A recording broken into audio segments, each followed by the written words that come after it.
भगवान ने एक लीला की है। एक दिन पर्णकुटी में जब लक्ष्मण जी नहीं थे, गोस्वामी जी लिख रहे, लक्ष्मण गए बन ही जब, लैन मूल फल कंद, जनक सुता सम बोले, बेहसी कृपा सुख वृंद।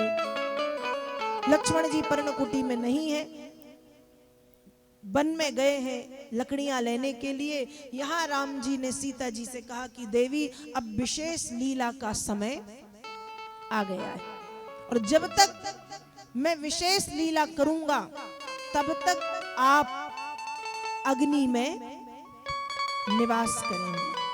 अग्नि नारायण को प्रकट किया और अग्नि नारायण से कहा कि जब तक मैं यहाँ पर निशाचरों का वध करूंगा तब तक सीता आपके साथ, आपके संरक्षण में रहेंगी। अग्नि नारायण ने राम जी की बात मानी, सीता जी का अग्नि में प्रवेश हुआ और फिर सीता जी की छाया वहां से राम जी के पास आ गई। तो अब जो भी लीला हो रही है वो सीता नहीं है, वो सीता की छाया है। क्योंकि सीता जी में इतना तेज था, सीता जी का जो पातिव्रत धर्म था वो इतना श्रेष्ठ था कि रावण यदि सीता मैया को थोड़ा सा भी स्पर्श करता तो वो जल करके भस्म हो जाता। इसलिए अब जो सीता है वो सीता नहीं, वो सीता की छाया है। एक प्रकार से कहते हैं नकली सीता। जो वास्तव में सीता मैया है वो अग्नि में है और सीता जी की छाया राम जी के साथ है। और ये बात लक्ष्मण जी को भी नहीं पता, ये बात सिर्फ राम जी और जानकी जी जानते हैं कि यहाँ हमने कुछ किया है। समय बीता है, यहाँ रावण पंचवटी आया है, पंचवटी में मारीच निवास करता है। और रावण आज जब मारीच के पास आया, बड़ी विनम्रता से रावण ने मारीच से बातचीत की, प्रणाम किया मामा कह करके। मारीच समझ गया, मारीच समझ गया, नवन नीच की अति दुखदाई। रावण की बात सुन करके मारीच समझ गया कि यदि ये दुष्ट आया है और इतना मीठा बोल रहा है, तो भगवान शंकर मां पार्वती जी से कहते हैं कि देवी ध्यान से सुनो, भयदायक खल के प्रियवानी, जिमि अकाल के कुसुम भवानी। यदि कोई ऐसा व्यक्ति जो आपको पता है कि आपका बिल्कुल कट्टर दुश्मन है, शत्रु है, चार जगह आपकी निंदा करता है, आपकी बुराई करता है, आपका साथ नहीं दे सकता, ऐसा व्यक्ति जब बिल्कुल पूर्ण समर्पण होकर के आपके सामने आके खड़ा हो जाए और मीठी मीठी बातें करे, तो गोस्वामी जी लिख रहे कि उसकी मीठी मीठी बातों में मत आइएगा। सावधान, क्यों भयदायक खल के प्रियवाणी। उस दुष्ट की प्रियवाणी आपका अच्छा करने के लिए नहीं है, वो आपका बुरा करने के लिए इतना प्रिय, इतना मीठा बन करके आपके सामने खड़ा है।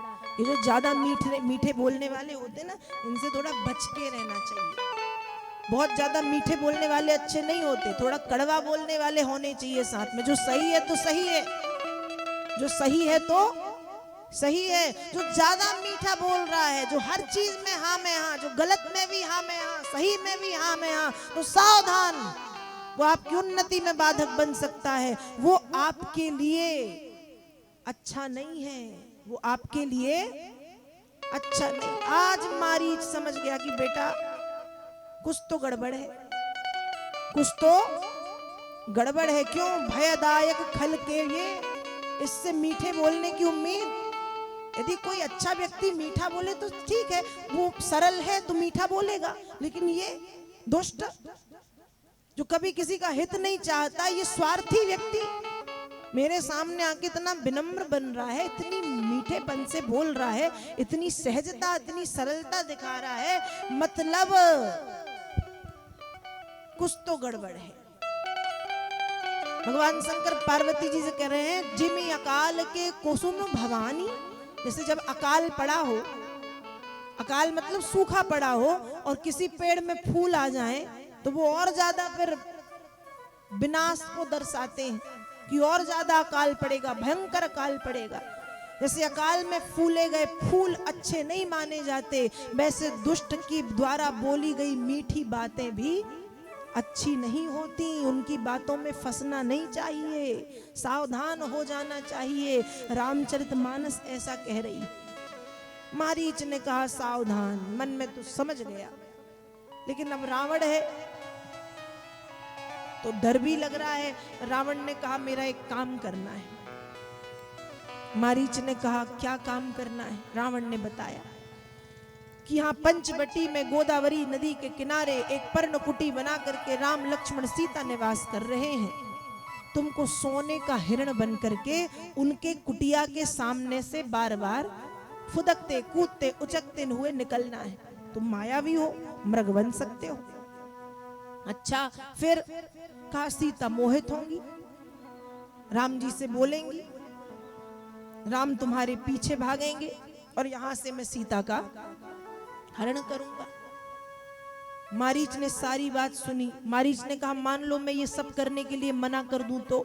रावण ने कहा करके देखो, करके देखो, तुम नहीं करोगे मेरा काम कोई और करेगा, लेकिन मना यदि किया तो सोच लेना यहीं मार डालूंगा।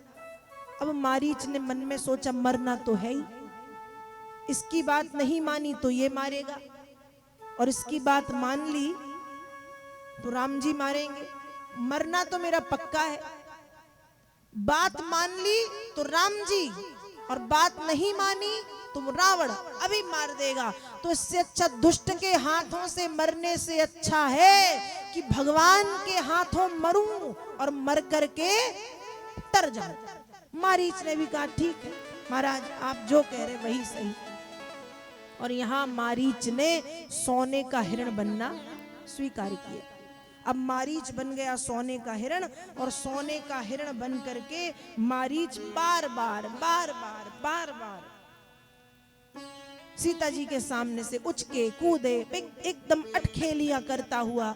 और बहुत हिरण, वैसे हिरण कितना सुंदर होता है, बहुत सुंदर, हिरण की आंखें सुंदर, और फिर प्यारा सा हिरण उचकता कूदता फुदकता अटखेलियां करते हुए देखे तो किसी का भी मन मोहित हो जाए। सीता जी का मन मोहित हो गया। सोने का हिरण पहली बार देखा है। प्रभु इतना समय हो गया, आज तक आपसे कुछ नहीं मांगा। प्रभु इतना समय हो गया, आज तक आपसे कुछ नहीं मांगा। प्रभु मुझे वो सोने का मृग चाहिए। पहले तो राम जी ने मना किया, लेकिन फिर राम जी को भी लगा कि सही बात है, पहली बार तो कुछ कहा है। सीता जी कह रही हैं जीवित या मृत कैसे भी चलेगा। जीवित हुआ तो अयोध्या लेकर के चलेंगे, और मृत हुआ तो भी लेके चलेंगे, सास सज्जा के काम में आएगा, लेकिन मुझे ये हिरण चाहिए। राम जी ने कहा ठीक है, अब देखिए ये दुनिया राम जी के द्वारा बनाई गई। राम जी मतलब नारायण। अब नारायण ने अपनी दुनिया में सोने का हिरण बनाया है या नहीं बनाया, क्या ये नारायण को नहीं पता होगा? पहली बात तो ये कि सूक्ति कहती है असंभवम हेम मृगश्च जन्मो तथापि रामो लुलुभे मृगाय। असंभवम हेम मृगश्च जन्मो तथापि रामो लुलुभे मृगाय। प्रायः समापन्न विपत्ति काले धियोपि पुंसां मलिना भवन्ति। पहली बात तो सोने का हिरण हो ही नहीं सकता। असंभवम हेम मृगश्च जन्मो, सोने का हिरण असंभव हो ही नहीं सकता। और जिन नारायण ने ये दुनिया बनाई है, क्या उन नारायण को ये पता नहीं कि मैंने सोने का हिरण बनाया या नहीं बनाया? पता तो होगा, लेकिन आगे लिखा गया कि व्यक्ति के जीवन में जब विपत्ति का समय आता है, प्रायः समापन्न विपत्ति काले, विपत्ति का समय जब बड़ी विपत्ति जीवन में आने वाली होती है, तो बड़े बड़े ज्ञानी धानियों की मति भी काम करना बंद कर देती है। विपत्ति जब आती है तो बड़े बड़े ज्ञानियों की बुद्धि काम करना बंद कर देती है, और जो होना होता है फिर उसको कोई नहीं रोक सकता। ये जानते हुए कि सोने का मृग हो ही नहीं सकता, होते ही नहीं, मैंने बनाया ही नहीं, राम जी की बुद्धि ने काम करना बंद, बुद्धिमती फिर गई। प्रायः समापन्न विपत्ति काल, क्योंकि विपत्ति के समय अच्छों की बुद्धि भी काम करना बंद कर देती है। राम जी को भी लगा कि सोने का मृग है, ले आऊं सीता के लिए। लक्ष्मण जी से कहा, सीता का ध्यान रखना, किसी भी स्थिति में सीता को अकेले मत छोड़ना, मैं जा रहा हूं। धनुष पर बाण चढ़ाए, मारीच के पीछे राम जी ने, मतलब वो सोने का जो मृग है उसके पीछे राम जी ने दौड़ना शुरू कर दिया। आगे आगे मृग, पीछे पीछे राम जी, आगे आगे मृग, पीछे पीछे राम जी। बार बार पलट पलट के वो राम जी को देख भी रहा है कि राम जी कितने सुंदर हैं।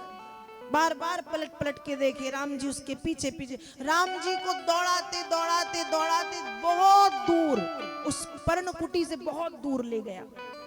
और यहाँ राम जी ने जब बाण चलाया, बाण उसको लगा और बड़ी जोर से हा लक्ष्मण, क्या चिल्लाया है? हा लक्ष्मण। लक्ष्मण जी का नाम पुकारा है।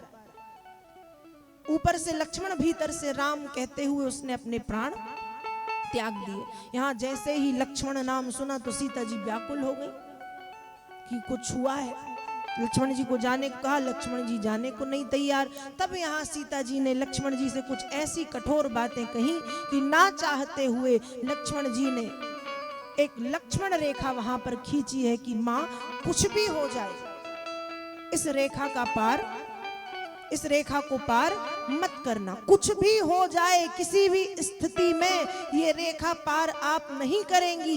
लक्ष्मण जी आगे बढ़े।